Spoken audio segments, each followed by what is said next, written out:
Graça e paz do Senhor Jesus, queridos irmãos e irmãs, sejam todos muito bem-vindos ao nosso devocional aqui no canal Ministério Zoe, Vivendo a Vontade de Deus. Eu sou o pastor Fábio e todos os dias eu tenho estado aqui para trazer um devocional especial para você. E hoje nós vamos meditar sobre o tema Um clamor em tempos de angústia. A oração de Ana. Queridos, Deus ele tem nos dado nesses últimos devocionais um direcionamento sobre o clamor. E hoje nós vamos perceber isso quando nós formos meditar sobre esse tema, né? Esse tema que é um clamor em tempos de angústia, que é a oração de Ana, né? E esse texto, queridos, ele está registrado no livro de 1 Samuel, capítulo 1, do verso do 9 ao 17, nós vamos estar lendo e nós iremos estar meditando na palavra do Senhor. Amém? Então peço a você que está conosco, que você possa aí dedicar esse tempo a poder meditar nessa oração de Ana, porque ela vai trazer alguns ensinamentos muito importantes para nós, para a vida de oração. Bem? Então, se você tem a sua Bíblia aí, você pode pegar a sua Bíblia, né? Você já pode olhar direto na sua Bíblia, ou então acompanhar conosco aqui na tela, onde eu vou estar colocando para vocês aí, tá bom? E antes de ler o nosso texto, eu vou pedir para você poder deixar o seu like. Tem um desenho aí em forma de um joinha.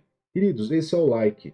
Esse é o que a gente sempre tem pedido para que os irmãos possam nos ajudar e nos apoiar, clicando e dando o seu like. Tá bom? Like, curtir, comentar, se inscrever em nosso canal se você ainda não é inscrito. Isso ajuda com que o YouTube ele possa recomendar os nossos vídeos, tá bom? Então vamos lá, queridos. 1 Samuel, capítulo 1, verso 9 a 17, diz assim para nós. Certa vez, quando terminou de comer e beber em Siló, estando o sacerdote ali sentado em uma cadeira, junto à entrada do santuário do Senhor, Ana se levantou e, com a alma amargurada, chorou muito e orou ao Senhor. Então fez um voto, dizendo: Ó Senhor dos exércitos, se tu olhares com atenção para a aflição da tua serva, se te lembrares de mim, e não te esqueceres da tua serva, mas lhe deres um filho, então eu o dedicarei ao Senhor por todos os dias da sua vida, e sobre a cabeça dele não passará a navalha. Enquanto ele continuava a orar diante do Senhor, Eli observava a sua boca. Como Ana orava silenciosamente, os lábios dela se moviam, mas não se ouvia a sua voz. Então ele pensou que estivesse embriagada. Ele disse: Até quando você continuará embriagada? Abandone o vinho. Ana, porém, respondeu: Não se trata disso, meu senhor. Sou uma mulher muito angustiada. Não bebi vinho, nem bebida fermentada. Eu estava derramando a minha alma diante do Senhor. Não tomes a tua serva por uma mulher perversa. Estou orando aqui até agora, por causa da minha grande angústia e tristeza. Ele respondeu: Vá em paz e que o Deus de Israel conceda a você o que pediu. Amém, queridos? Então, esse texto, queridos, ele vai nos trazer muitos direcionamentos com relação à vida de oração e com relação ao clamor, né, a oração feita com fé, tá? Em tempos de angústia. Então vamos lá, vamos partir do começo e nós vamos ir mergulhando nessa mensagem aí para que você possa meditar junto comigo. Primeira coisa que nós vamos perceber, é claro que eu não li o texto inteiro, né? Mas nós lemos do 9 em diante até o verso 17. Mas se nós olharmos desde o primeiro verso do capítulo 1 de Samuel, nós vamos começar a tirar algumas coisas importantes desse texto. Primeiro, o nome dessa mulher, Ana. Qual que é o significado desse nome Ana? O significado significa favorecida. Ou seja, Ana é favorecida, contudo, ela era estéril. No verso 2, ele diz que Ana era estéril. E aquela mulher recebeu a graça de Deus, contudo, não podia ter filhos. E na Bíblia, principalmente no Antigo Testamento, a esterilidade, queridos, era considerada um desfavor divino. Ana, que significa favorecida, na verdade parecia desfavorecida. Olha só que interessante que vai ficando essa história. E Elcana, que era o marido de Ana, ele tinha uma esposa chamada Penina. Ou seja, ele tinha duas esposas, a Ana e a Penina. E qual é o significado do nome Penina? O significado do nome Penina significa fértil, ou seja, aquela que tinha filhos. E Penina, ela provocava e irritava Ana. Automaticamente, quando provocava e irritava, gerava uma frustração, gerava uma humilhação, né? Então, diante dessas afrontas da sua rival, Ana, que era favorecida, ou cujo nome era favorecida, né, o significado do nome, ela ficava com a alma amargurada. Daí nós paramos aqui e fazemos uma pergunta. Será que muitas pessoas hoje não se encontram na mesma situação de Ana?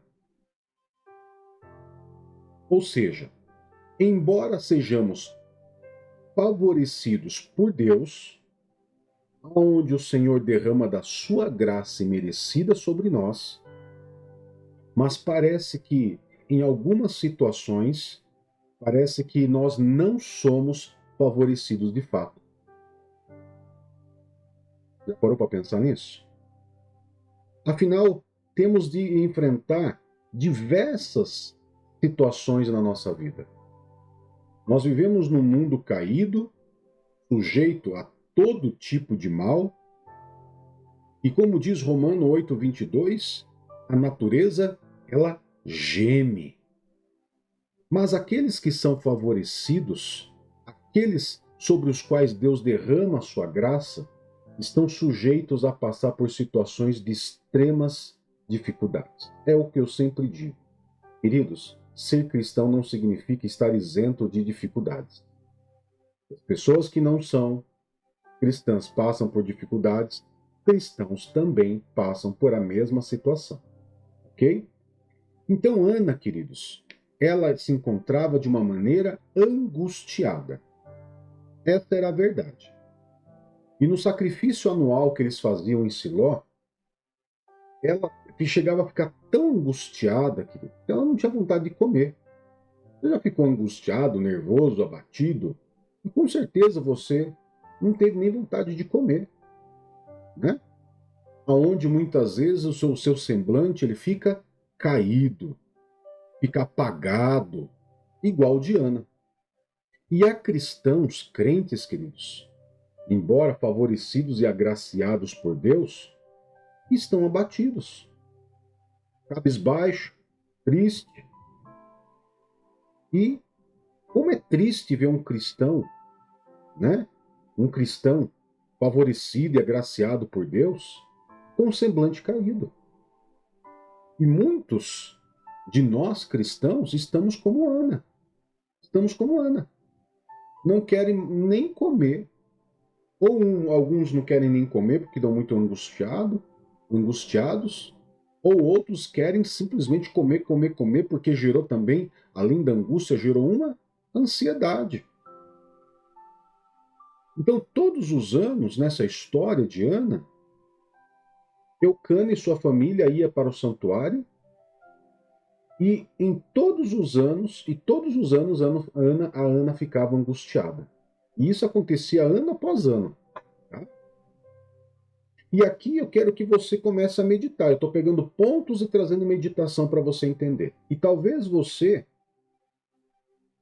não está chorando ano após ano como Ana.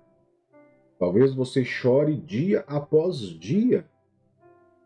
E isso precisa mudar. Essa história precisa mudar. O verso 9 foi da onde nós começamos a ler. Ele diz que certa vez, após terem comido e bebido em Siló, Ana se levantou.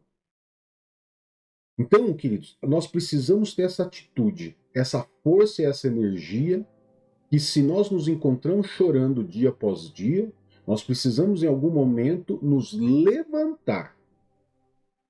Por quê?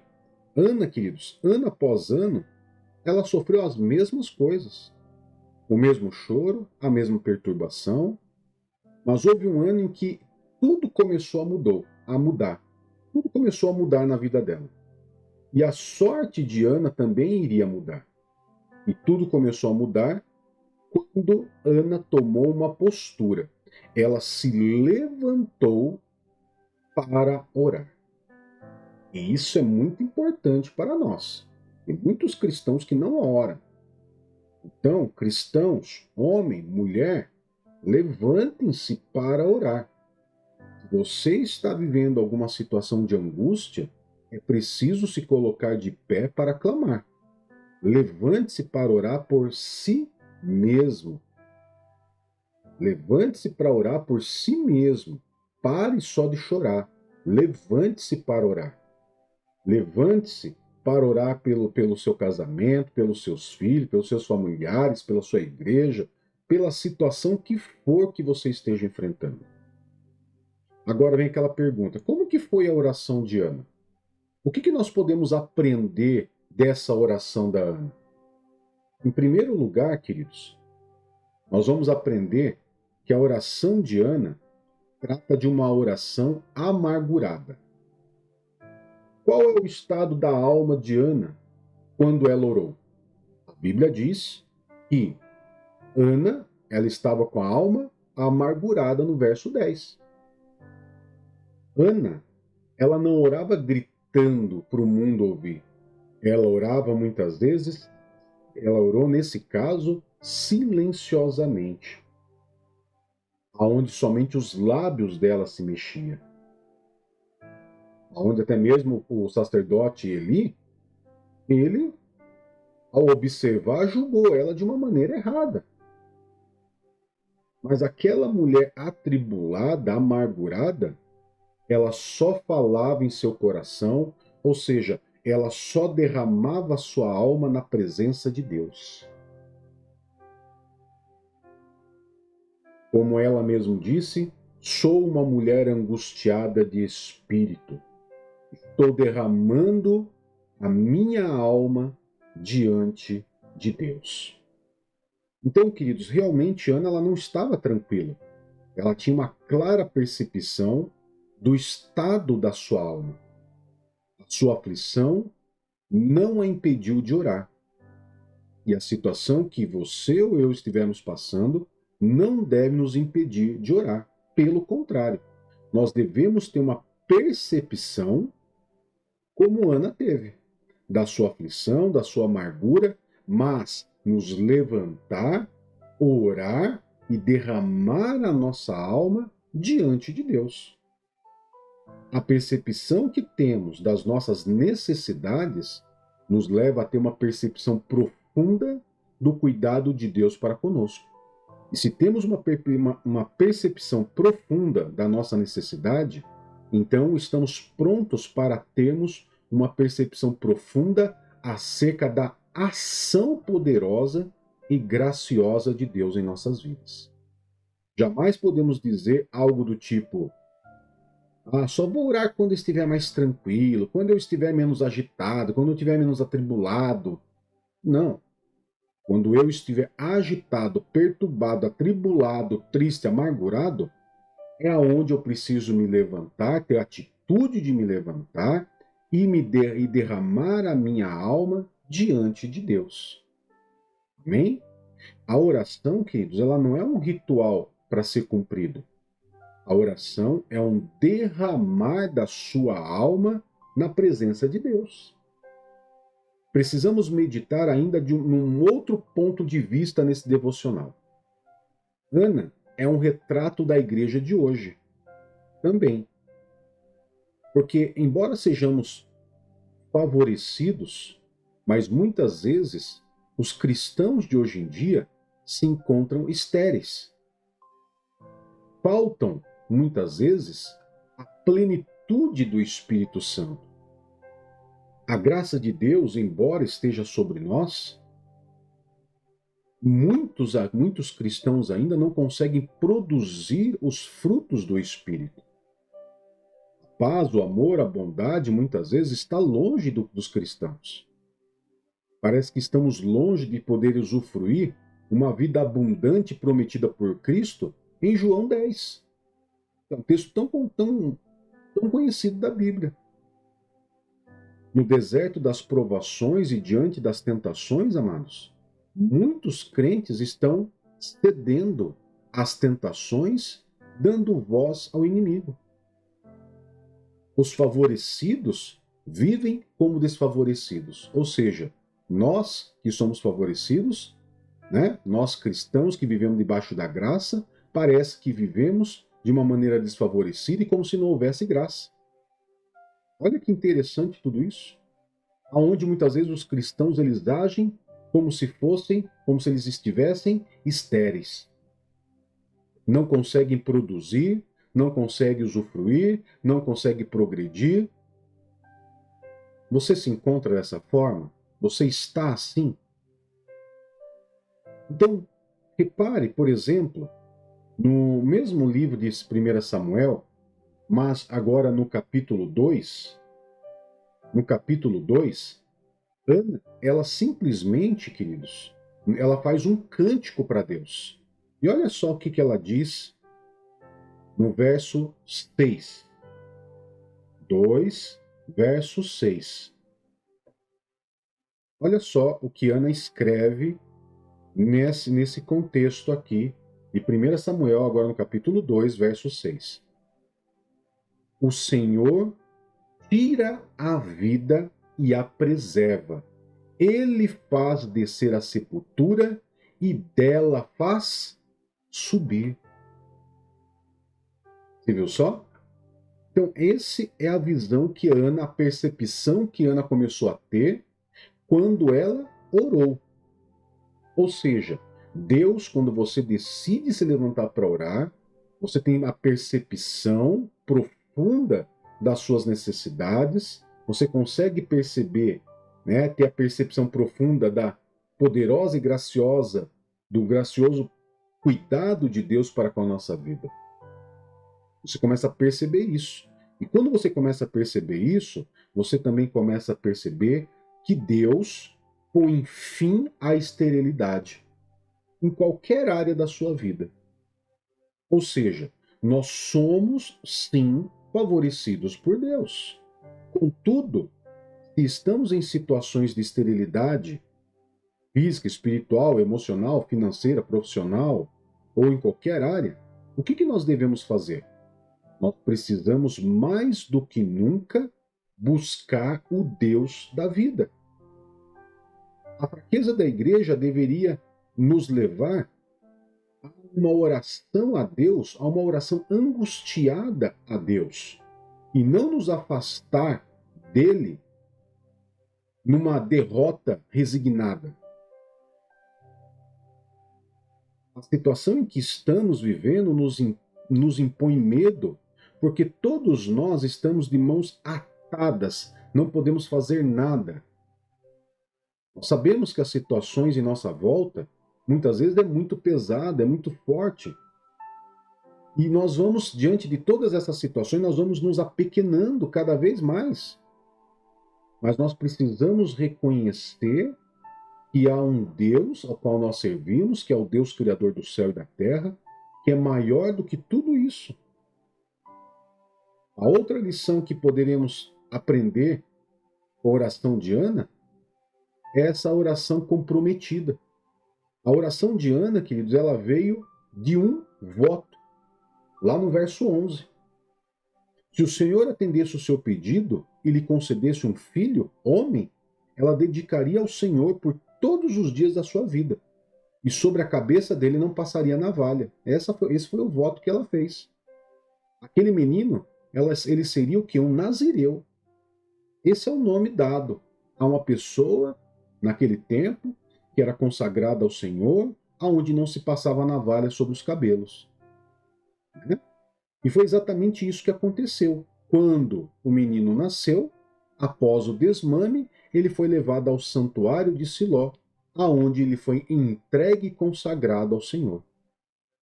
Agora, presta atenção numa coisa. Estamos dispostos a entregar a Deus, ao Senhor, aquilo que Ele tem nos concedido? Equivocadamente achamos que as bênçãos que o Senhor nos dá são nossas, quando, na verdade, elas continuam pertencendo a Deus, para serem usadas para o reino dEle e para os propósitos dEle e para a honra e a glória dEle. Por isso eu vou insistir na pergunta: estamos dispostos a consagrar a Deus aquilo que Ele tem nos dado em forma de bênção? Nossas orações estão alinhadas, comprometidas com o reino de Deus?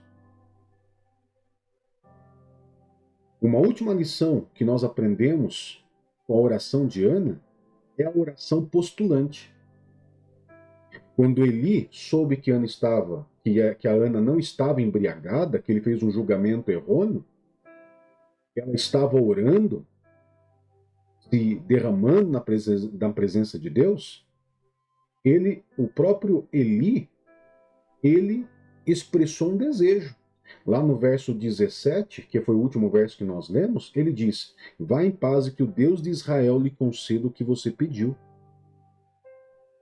Agora, nós oramos àquele cujo nome é Deus. Amém? Nós oramos àquele que tem o nome do Senhor dos Exércitos. Nós oramos àquele que tem o nome de El Shaddai, o Deus Todo-Poderoso. Nós oramos a Jesus, que tem o nome que está acima de todo o nome. Agora, Ana recebeu um filho porque ela pediu. E muitas vezes nós não recebemos porque não pedimos. O livro de Tiago, capítulo 4, verso 2, diz que nós não recebemos porque não pedimos. E quando pedimos, pedimos mal para intenções próprias. E por isso não recebemos. E é claro, queridos, que Deus nem sempre vai dar o que pedimos. Mas uma coisa nós temos que entender. E uma coisa é verdade. Como filhos de Deus, podemos pedir. Podemos pedir. Quando nós olhamos para a Bíblia, nós olhamos, por exemplo, em Mateus, capítulo 21, verso 22, olha o que a Bíblia nos fala. E tudo o que pedirem em oração, se crerem, vocês receberão. Ou seja, a Bíblia diz que nós devemos pedir. Amém? Agora, será que existe algo que não pedimos em oração porque julgamos e temos ali um pré-julgamento, né? E lá no fundo do nosso ser, o Senhor não nos dará? Ou que Deus não pode nos dar? Podemos não receber tudo o que pedimos, queridos. Mas uma coisa é certa. A oração, quando você se levanta, sai daquela situação de lamúria, de agitação, de amargura, a oração ela revigora a alma. Veja o que aconteceu com Ana após ela derramar sua alma perante o Senhor. Então, em 1 Samuel, capítulo 1, no verso 18, ele diz: então ela seguiu o seu caminho. Ou seja, ela teve sua alma revigorada. E ela não comia. Lembra que tudo o que acontecia, ela ficava com a alma amargurada e ela não comia? Pois é, agora ela simplesmente ela segue o seu caminho, ela come alguma coisa, e a Bíblia diz que o seu semblante já não era mais triste. Já não era mais triste. E se você está com o semblante caído, abatido, saiba que você precisa buscar ao Senhor. Você precisa fazer essa oração, fazer esse clamor de angústia, para que você saia desse lugar. Não sei se Deus vai dar a você o que você está pedindo, mas eu tenho certeza de algo, que ao você sair desse momento de oração, o seu semblante já não será mais o mesmo. Isso eu tenho certeza e isso eu tenho convicção. Agora, para encerrarmos, eu quero trazer para você um último texto, para que você possa ver a bênção que Deus deu ainda a Ana. Porque ela teve um filho, Deus se lembrou dela, a Bíblia diz que Deus se lembrou dela, ela teve Samuel, ela dedicou ao Senhor, e a Bíblia diz no verso 20 do capítulo 2, diz assim: Eli abençoava Eucana e a sua mulher, dizendo: o Senhor dê a você filhos desta mulher, no lugar daquele por quem ela pediu e dedicou ao Senhor. Então, voltavam para casa. O Senhor foi bondoso com Ana, verso 21. Ela engravidou e deu à luz 3 filhos e 2 filhas. Enquanto isso, o menino Samuel crescia na presença do Senhor. Quando você impede a Deus, faz o seu clamor, né? Faz o seu clamor no tempo de angústia, faz esse pedido, mas visando o alinhamento com Deus, além de Deus ele te dá em abundância. Quando que Deus não te dá? Quando você pede mal, como Tiago 4:2 fala. Mas quando você pede diante de Deus, alinhado com Deus, Deus ele te dá aquele que você pede num voto, ou que você pediu num clamor no tempo de angústia, mas depois Deus também ainda ele te dá em abundância, cumprindo o que está escrito em João 10. Amém, queridos? Eu quero poder estar orando por você nesse momento. Poderoso Pai, em nome do Senhor Jesus, eu clamo ao Senhor agora, Pai, pela vida desse homem e dessa mulher, para que eles possam ter a força de se levantar e fazer um clamor do fundo do seu coração, derramando a sua alma diante do Senhor nesse momento. Aonde, Pai querido, o Senhor possa olhar para eles, se lembrar deles e agir conforme a tua vontade sobre a vida deles, Pai. Abençoando poderosamente a vida dos teus filhos. Abençoa, Pai, segundo a tua vontade.